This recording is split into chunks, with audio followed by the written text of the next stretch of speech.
കുറേയധികം ആളുകൾ നിൽപ്പുണ്ടാകും. ഈ ക്രൗഡിൻ്റെ മുന്നിൽ വെച്ചാണ് ഇടിക്കുന്നത്. അവിടെ കൊണ്ട് വണ്ടി ഇടിച്ച് ഞാൻ ഇറങ്ങി വരുമെന്ന് കരുതി അവരൊരു മിനിറ്റ് വെയിറ്റ് ചെയ്തെങ്കിലും ഞാൻ ഇറങ്ങിയില്ല. ഞാൻ വണ്ടി കുറച്ചുകൂടെ മുമ്പോട്ട് വരുമ്പോഴേക്കും അവർ ചുറ്റിനും വന്നിട്ട് ഇറങ്ങടാ എന്ന് തെറി വിളിച്ചു. അപ്പോൾ ഞാൻ ചോദിച്ചു, നിങ്ങൾ എൻ്റെ വണ്ടിയെ വന്നിടിച്ചിട്ട് ഞാൻ ഇറങ്ങണോ എന്ന് ചോദിച്ചപ്പോഴത്തേക്ക് ഇറങ്ങടാ നിന്നെ കാണിക്കാൻ പറഞ്ഞ് തെറി വിളിക്കാൻ തുടങ്ങി കഴിഞ്ഞപ്പോൾ എനിക്ക് കാര്യം മനസ്സിലായി. അപ്പോഴത്തേക്ക് ഉമ്മാർ ഈ പറയുന്ന ഇപ്പോൾ പേര് വെളിയിൽ വന്നിരിക്കുന്ന ഒരാളുണ്ട്, ഒരു മാത്യൂസ് കൊല്ലപ്പള്ളിയിലുള്ള, അയാളായിരുന്നു നേതൃത്വം കൊടുത്തത്. അയാൾ വന്നിട്ട് എൻ്റെ വണ്ടി താക്കോലെടുക്കാൻ ശ്രമിച്ചു. താക്കോലില്ലാത്തത് കൊണ്ട് മറ്റേ ഇതായില്ലാത്ത വണ്ടി ആയതുകൊണ്ട് അൺലോക്ക് ചെയ്തിട്ട് ഡോറ് തുറന്നിട്ട് എന്നെ ഇടിച്ചു. അപ്പോൾ ഞാൻ സ്റ്റിയറിംഗ് സീറ്റിൽ തന്നെ ഇരിക്കുകയാണ്. അപ്പോൾ എൻ്റെ മുഖത്തേക്ക് ഇടിച്ചു, ശക്തമായിട്ട് ഇടിച്ചപ്പോൾ ഞാൻ മുഖം മാറ്റി. അപ്പോൾ എനിക്ക് നെഞ്ചിൽ ഇവിടെ പോലെ തന്നെ തുടർച്ചയായിട്ട് അയാൾ ഒരു 3-4 പേര് ഒരുമിച്ച് ചേർന്ന് ഇടിച്ചു. അപ്പോൾ എനിക്ക് സ്റ്റിയറിങ്ങിൽ നിന്ന് ഇറങ്ങാനും പറ്റത്തില്ല. തിരിച്ച് നമ്മൾ മാക്സിമം ഞാൻ പ്രതിരോധിക്കുന്നുണ്ട്. പക്ഷേ ഞാൻ ഈ ഇരിക്കുന്നത് കൊണ്ട് എനിക്ക് പരിമിതിയുണ്ട്. അപ്പോൾ എൻ്റെ ഈ ഒരു ഭാഗം മുതൽ ഭയങ്കരമായിട്ട് എന്നെ ഇടിച്ചു. എൻ്റെ മൂക്കിൽ നിന്നും വായിൽ നിന്നും ചോര വന്ന് കുറേ നേരം അവരെ ഞാൻ ധാരാളം പ്രതിസന്ധികളെ നേരിട്ട് ജീവിതത്തിൽ ഈ തൊഴിൽ ചെയ്തു വരുന്നതാണ്. ഒരുപാട് 10ാം ക്ലാസ് കഴിഞ്ഞ് 1 വർഷം പഠനം നിർത്തി കൂലിപ്പണിയെടുത്ത് ജീവിതം ആരംഭിച്ച ആളാണ്. അന്ന് മുതൽ ഇന്ന് വരെ ഒരുപാട് പ്രതിസന്ധികൾ നേരിടുന്നു. ആ പ്രതിസന്ധികളിൽ ഒന്നും ഇന്ന് വരെ തളർന്നിട്ടില്ല എന്നതുകൊണ്ടാണ് ഞാനിപ്പോൾ നിങ്ങൾക്കൊക്കെ എൻ്റെ മുമ്പിൽ വന്ന് എനിക്ക് സംസാരിക്കേണ്ട ഒരു സാഹചര്യം ഉണ്ടായിരിക്കുന്നത്. അപ്പോൾ ഈ പ്രതിസന്ധികളെ അതിജീവിച്ചാണ് ഞാൻ ഈ സത്യത്തിന് നിലപാട്. എൻ്റെ അമ്മ എന്നെ പഠിപ്പിച്ച കാര്യമാണ്. ഇതിനോടുള്ള പ്രതികരണം എങ്ങനെ വേണം തീരുമാനിക്കുന്നത് അവരുടെ സമീപനം. ഞാൻ അതിനോട് വളരെ ജനാധിപത്യ നിലപാടെടുത്തിട്ടുള്ളൂ. ഒരു ഫാസിസ്റ്റ് സർക്കാർ ഭരിക്കുമ്പോൾ എന്ത് സംഭവിക്കുന്നു അത് സംഭവിക്കും.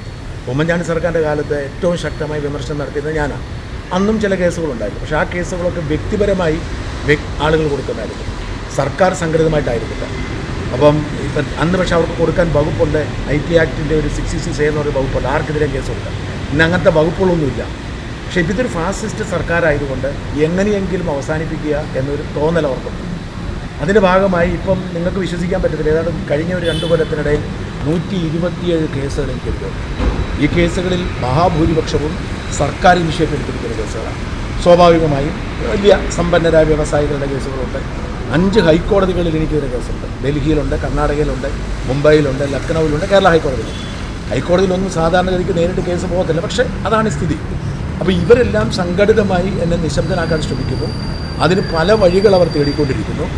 അതിന് നിയമപരമായി എന്നെ പൂട്ടാൻ പറ്റത്തില്ല എന്നവർക്ക് ബോധ്യമാണ്. കാരണം ഞാൻ പറയുന്നതിനും ചെയ്യുന്നതിനും നിയമപരമായ പരിരക്ഷയുണ്ട്. ഈ പശ്ചാത്തലത്തിൽ അവരൊരു തീരുമാനത്തിലെത്തുന്നു. ഒരു കാരണവശാലും ഇയാളെ ജയിലിലടച്ച്, നിയമപരമായി ജയിലിലടച്ച് സാധ്യമല്ല. വളഞ്ഞ വഴിയിലൂടെ ജയിലടയ്ക്കാൻ ശ്രമിച്ചറിയാം. എന്നെ വീട്ടിൽ നിന്ന് ഉടുപ്പ് പോലും ഇടാൻ സമ്മതിക്കാതെ കൊണ്ടുപോകും. അതും പരാജയപ്പെടുത്തുക. നിയമ സംവിധാനം ശക്തമായി എന്നെ സഹായിക്കുമെന്ന് കണ്ടപ്പോൾ അവരുടെ മുമ്പിലുള്ള വഴി എന്നെ കായികമായി നേരിടുക, തീർക്കുക എന്നുള്ളതാണ്. അപ്പോൾ ഇത് ഇന്നോ ഇന്നലെയോ ഞാൻ നേരത്തെ പ്രതീക്ഷിച്ചതാണ്. കാരണം സോഷ്യൽ മീഡിയയിൽ കുറേ കാലമായി 2 തരത്തിലുള്ള ആളുകൾ, ഞാൻ വളരെ വ്യക്തമായി പറയാം, ഈ സൈബർ സഖാക്കൾ, അത് CPM എന്ന് ഞാൻ പറയുന്നില്ല, CPMൻ്റെ എക്സ്ട്രീം, നമ്മൾ ഈ എന്താണ് അവർ കമ്മികളെന്ന് വിളിക്കുക, അവർ പിന്നെ തീവ്ര ഇസ്ലാമിസ്റ്റ് സുഡാപ്പികൾ എന്ന് പറയും. ഈ 2 കൂട്ടരുമാണ് എന്നെ ഏറ്റവും കൂടുതൽ ഭയപ്പെടുന്നത്. ബാക്കി എല്ലാവർക്കും CPMനും കോൺഗ്രസിനും BJPക്കും ഒക്കെ വിമർശനം ഉണ്ടെങ്കിൽ അവർക്ക് ശത്രുതയില്ല. അപ്പോൾ ഈ കൂട്ടരെ ഇനി എന്നെ കായികമായി നേരിടണമെന്നൊരു ക്യാമ്പയിൻ ആരംഭിച്ചു. ഇവനെ എവിടെ കണ്ടാലും ഞങ്ങൾ തല്ലും, നിങ്ങൾ തല്ലിക്കോളും, ബാക്കി പാർട്ടി നോക്കിക്കോളും എന്ന രീതിയിലാണ് ചെയ്യുന്നത്. ഇതെനിക്കിത് മുമ്പ് അറിയാം. ഇതിനു മുമ്പ് എന്നെ അറ്റാക്ക് ചെയ്യാൻ ശ്രമം നടന്നിട്ടുണ്ട്. പക്ഷേ ഞാൻ ജാഗ്രതയോടെയാണ് യാത്ര ചെയ്യുന്നത്. എനിക്ക് വണ്ടിയിൽ ആരെങ്കിലും ഉണ്ടാവാറുണ്ട്. മാത്രമല്ല എൻ്റെ വണ്ടി ഒന്നിടയിൽ ഇടിച്ചാൽ പല അനുഭവങ്ങളും ഉണ്ടായിട്ടുണ്ട്. പക്ഷേ ഞാൻ നിർത്താറില്ല. ഞാൻ അത്യാവശ്യം കരുത്തുള്ള വണ്ടിയിലെ യാത്ര ചെയ്യുന്നത്. അപ്പോൾ പോവാറ്. പക്ഷേ ഇത്തവണ പറ്റിയെന്ന് വെച്ചാൽ ഞാനൊരു കല്യാണത്തിൽ പങ്കെടുത്തു. ഈ മുതലക്കോടം പള്ളിയിലായിരുന്നു കല്യാണം. ആ കല്യാണത്തിൽ ഞാൻ പങ്കെടുത്ത് വെളിയിറങ്ങി കുറേ പേർ എൻ്റെ കൂടെ ഫോട്ടോ എടുക്കാൻ വന്നു. അപ്പോൾ ആരുടെയോ ശ്രദ്ധയിൽപ്പെടുന്നു. ആ കല്യാണത്തിന് 1.5 കിലോമീറ്റർ അപ്പുറം ഒരു വീട്ടിലായിരുന്നു ഈ കല്യാണ വീട്.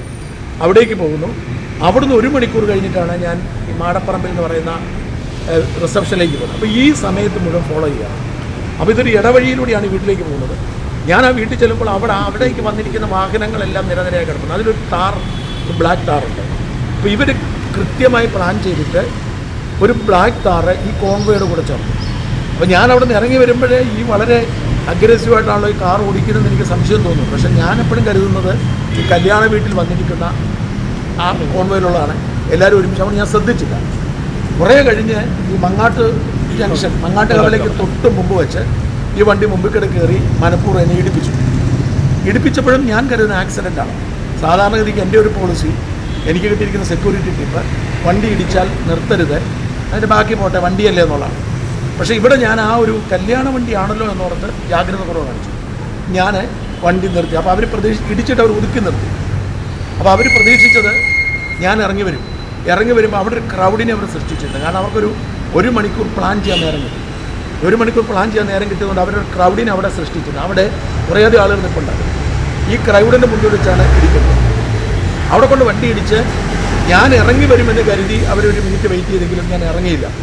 ഞാൻ വണ്ടി കുറച്ചുകൂടെ മുമ്പോട്ട് വരുമ്പോഴേക്കും അവർ ചുറ്റിനും വന്നിട്ട് ഇറങ്ങടാ എന്ന് തെറി വിളിച്ചു. അപ്പോൾ ഞാൻ ചോദിച്ചു, നിങ്ങൾ എൻ്റെ വണ്ടിയെ വന്നിടിച്ചിട്ട് ഞാൻ ഇറങ്ങണോ എന്ന് ചോദിച്ചപ്പോഴത്തേക്ക് ഇറങ്ങടാ നിന്നെ കാണിക്കാൻ പറഞ്ഞ് തെറി വിളിക്കാൻ തുടങ്ങി കഴിഞ്ഞപ്പോൾ എനിക്ക് കാര്യം മനസ്സിലായി.